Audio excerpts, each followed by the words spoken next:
పనిచేయడం జరిగింది. ఇందిరాగాంధీ ఎన్నో సంస్కరణలు తీసుకువచ్చి భారతదేశాన్ని ముందుకు తీసుకువెళ్ళే దిశగా ప్రయత్నించింది. మరి మన మొట్టమొదటి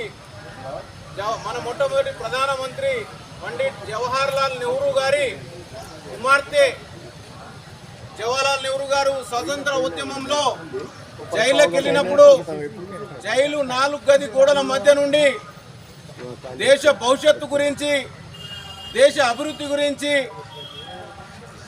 తీరిక దొరికిన సమయాలలో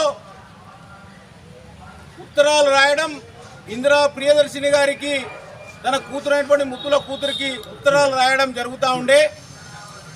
ఆనాటి ఆ సంస్కరణలు కానివ్వండి, మన నెహ్రూ గారి ఆలోచన విధానం అన్నీ కూడా ఉనికి పుచ్చుకున్నటువంటి ఒక ఉక్కు మహిళ, ఎవరికి భయపడకుండా, ఏ శక్తులకు తలొక్కకుండా మరి దేశాన్ని ముందడుగులో అభివృద్ధి పథంలో నడిపించినటువంటి మన ఇందిరాగాంధీ గారి జయంతి ఈరోజు ఘనంగా జరుపుకుంటా ఉన్నాం.